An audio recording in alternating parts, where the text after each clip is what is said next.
एक बार हजरत आदम अलैहिस्सलाम बीमार हो गए। उस समय उनकी उम्र 1000 साल थी। हजरत आदम अलैहिस्सलाम ने अपनी जिंदगी का एक लंबा हिस्सा जन्नत में बिताया था।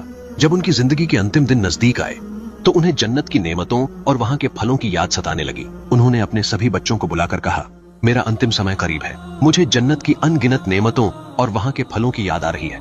क्या तुम मेरे लिए जन्नत के कुछ फल ला सकते हो? यह सुनकर उनके सभी बेटे जन्नत के फलों की तलाश में निकल पड़े। लेकिन हजरत शीश अलैहिस्सलाम अपने पिता की सेवा में लगे रहे। काफी समय बीत जाने के बाद भी जब उनके बेटे वापस नहीं लौटे तो हजरत आदम अलैहिस्सलाम ने हजरत शीश अलैहिस्सलाम से कहा, ऐ मेरे बेटे, लगता है कि तुम्हारे भाइयों में से कोई भी जन्नत के फल लाने में सफल नहीं हुआ। शायद उन्होंने अल्लाह से मदद मांगने की दुआ नहीं की होगी। अगर वे अल्लाह के इतने करीब नहीं हैं कि उनकी दुआ कबूल हो तो वे दुनिया में जन्नत के फल कैसे ला सकते हैं? लेकिन तुम अल्लाह के करीबी बंदे हो। मेरा विश्वास है कि अगर तुम उस पहाड़ पर जाकर अल्लाह से दुआ करोगे तो अल्लाह तुम्हारी दुआ जरूर कबूल करेगा। हजरत शीश अलैहिस्सलाम ने जवाब दिया, अब्बा जान, आप दुनिया के पहले रसूल हैं। अल्लाह रब्बुल आलमीन ने आपको अपने हाथों से बनाया है। अगर आप अल्लाह से दुआ करेंगे तो वह तुरंत आपकी ख्वाहिश पूरी करेंगे। हजरत आदम अलैहिस्सलाम ने कहा, जब मैं जन्नत में था तो मैंने अल्लाह के हुक्म की खिलाफ वर्जी करते हुए गंदुम का फल खाया था। तब से मुझे अल्लाह से कुछ मांगने में शर्मिंदगी महसूस होती है। लेकिन तुम पाक हो, तुम्हारे पास कोई गुनाह नहीं है। मुझे यकीन है कि अगर तुम अल्लाह से दुआ करोगे तो वह तुम्हारी दुआ को जरूर कबूल करेगा। अपने पिता की बात मानकर हजरत शीश अलैहिस्सलाम उस पहाड़ पर गए जो उनके पिता ने बताया था।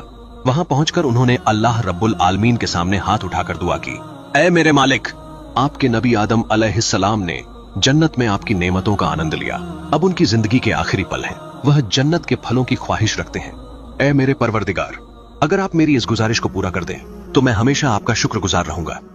हजरत शीश अलैहिस्सलाम की दुआ सुनकर अल्लाह रब्बुल आलमीन ने जिब्राइल अलैहिस्सलाम को हुक्म दिया, ऐ जिब्राइल, मेरे नबी शीश अपने पिता आदम के लिए जन्नत के फलों की फरमाइश कर रहे हैं। जन्नत के सबसे बेहतरीन फलों को सुनहरे पिंजरे में भर दो।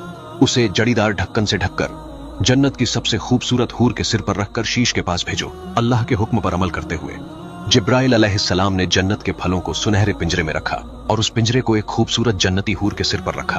फिर वह हूर के साथ उस पहाड़ पर उतरे जहां हजरत शीश अलैहिस्सलाम अल्लाह से दुआ कर रहे थे। हजरत शीश अलैहिस्सलाम ने जन्नती हूर से पिंजरा लिया और उसे लेकर अपने पिता हजरत आदम अलैहिस्सलाम के पास पहुंचे। हजरत आदम अलैहिस्सलाम ने जन्नत के फलों को देखकर अल्लाह का शुक्र अदा किया और फलों का आनंद लिया। इसके बाद हजरत आदम अलैहिस्सलाम ने उस जन्नती हूर का निकाह हजरत शीश अलैहिस्सलाम के साथ करवा दिया। लेकिन फिर उन्होंने उस हूर से कहा, ऐ मेरी बेटी, तुम जन्नत की हूर हो। यह दुनिया तुम्हारे रहने की जगह नहीं है। जन्नत में तुम्हारा मिलन शीश के साथ होगा। अब तुम वापस जन्नत लौट जाओ। हजरत आदम अलैहिस्सलाम की बात सुनकर वह हूर सलाम करके वापस जन्नत लौट गई। कुछ समय बाद हजरत आदम अलैहिस्सलाम ने हजरत शीश अलैहिस्सलाम को बुलाकर कहा, ऐ मेरे बेटे, मेरा अंतिम समय नजदीक है। सभी भाइयों को इकट्ठा करो ताकि मैं उन्हें अपनी आखिरी वसीयत और नसीहत कर सकूं। हजरत शीश अलैहिस्सलाम ने अपने पिता के हुक्म का पालन करते हुए अपने सभी भाइयों को इकट्ठा किया। बस सभी बच्चे इकट्ठा हो गए तो हजरत आदम अलैहिस्सलाम ने कहा, ऐ मेरे बच्चों, मेरा अंतिम समय करीब है। मैंने अपनी जिंदगी अल्लाह के पैगाम को तुम्हारे तक पहुंचाने में बिताई है। मेरी आखिरी नसीहत यह है, हमेशा अल्लाह की इबादत करो और उसके साथ किसी को भी शरीक मत करो। आपस में एकता बनाए रखो और हर समस्या का हल आपसी सलाह से करो। झगड़ों और लड़ाई झगड़ों से दूर रहो। अपने भाई हजरत शीश की बात मानो क्योंकि वह अल्लाह के नबी हैं। उनकी राह पर चलोगे तो हमेशा सही रास्ते पर रहोगे। फिर उन्होंने हजरत शीश अलैहिस्सलाम को अपनी जिम्मेदारी सौंपते हुए कहा, मैं तुम्हें अपना उत्तराधिकारी नियुक्त कर रहा हूँ। तुम्हें अपनी नस्ल को इब्लीस के फितने से बचाना है। अल्लाह की इबादत करते रहना और दूसरों को सही रास्ता दिखाना। यह दुनिया परीक्षा की जगह है, हमेशा के लिए रहने का स्थान नहीं। मैं अल्लाह से दुआ करता हूँ कि वह तुम्हें और तुम्हारी नस्ल को सही राह पर बनाए रखे। हजरत आदम अलैहिस्सलाम ने अपने बेटों से कहा, मुझे उम्मीद है कि तुम लोग सच्चे रास्ते पर रहोगे। याद रखो, मैं अपने बाद हजरत शीश को अपने स्थान पर उत्तराधिकारी के रूप में नियुक्त कर रहा हूं। इसके बाद तुम सभी शिक्षा के ही तालीम और जिंदगी के हर मामले में परामर्श उन्हीं से लेना। फिर हजरत आदम अलैहिस्सलाम ने हजरत शीश से मुखातिब होकर कहा, ऐ मेरे बेटे, याद रखना, यह दुनिया कठिनाइयों से भरी जगह है। यह स्थायी निवास का स्थान नहीं है। हर इंसान को यहां से रुखसत होना है। इब्लीस तुम्हारा सबसे बड़ा दुश्मन है, इसलिए हमेशा सतर्क रहना। तुम्हारी जिम्मेदारी है कि तुम अपने भाइयों और संतानों की निगरानी करो। ध्यान रखना कि इब्लीस तुम्हें या तुम्हारे परिवार को गुमराह न कर सके। वह हर समय अपनी चालों से तुम्हें फंसाने की कोशिश करेगा। तुम्हें अपने परिवार को बार बार नसीहत करनी होगी कि वे सही रास्ते पर चलें और हमेशा अल्लाह की इबादत करें। मैं अल्लाह से दुआ करता हूं कि वह तुम्हें और तुम्हारी नस्लों को सही रास्ते पर चलने की तौफीक अता करे। इसके बाद हजरत आदम अलैहिस्सलाम ने हजरत शीश को अपना उत्तराधिकारी नियुक्त किया। फिर अल्लाह रब्बुल आलमीन ने हजरत शीश अलैहिस्सलाम को नुबुवत से नवाजा। कुछ समय बाद जिब्राइल अलैहिस्सलाम हजरत आजराइल मलकुल मौत के साथ हजरत आदम अलैहिस्सलाम के पास आए। हजरत आदम अलैहिस्सलाम ने आजराइल अलैहिस्सलाम को देखा और समझ गए कि उनका आखिरी समय आ गया है। उन्होंने अपनी पत्नी हजरत हव्वा अलैहिस्सलाम और अपने सभी बच्चों से कहा, अब तुम सभी बाहर जाओ, मुझे मेहमानों से खास बातचीत करनी है। जब सभी बाहर चले गए तो मलकुल मौत हजरत आजराइल अलैहिस्सलाम ने कहा, ऐ अल्लाह के नबी, मुझे देखकर आप समझ गए होंगे कि मैं क्यों आया हूं। अगर आप इजाजत दें तो मैं अल्लाह के हुक्म से आपकी रूह कब्ज करना चाहूंगा।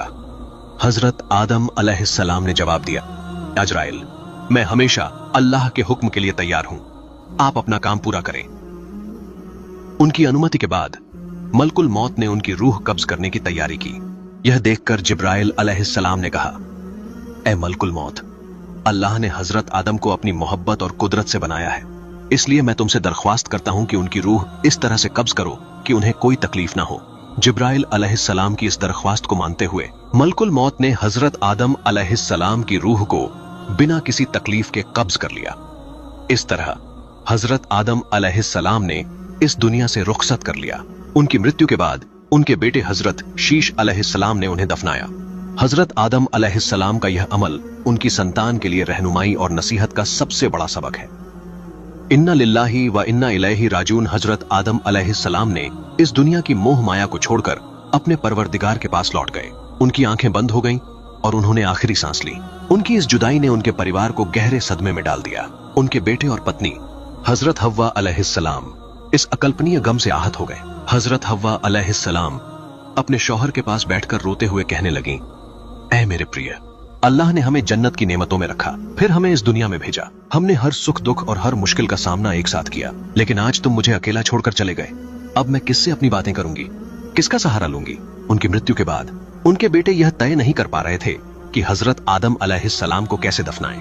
उन्होंने पहले कभी किसी इंसान को दफनाते नहीं देखा था। इस समस्या को हल करने के लिए अल्लाह रब्बुल आलमीन ने जिब्राइल अलैहिस्सलाम को भेजा। जिब्राइल अलैहिस्सलाम ने हजरत शीश अलैहिस्सलाम को दफन कफन का सही तरीका सिखाया। उनके मार्गदर्शन के अनुसार हजरत आदम अलैहिस्सलाम को सरण द्वीप के एक पहाड़ पर दफनाया गया। हजरत आदम अलैहिस्सलाम की मृत्यु के बाद हजरत हव्वा अलैहिस्सलाम गहरे शोक में डूब गईं। उनकी मृत्यु 1 साल बाद हुई। उन्हें भी हजरत आदम अलैहिस्सलाम की कब्र के पास ही दफन किया गया। प्रिय दर्शकों, यह कहानी हमारे पहले पिता और माता हजरत आदम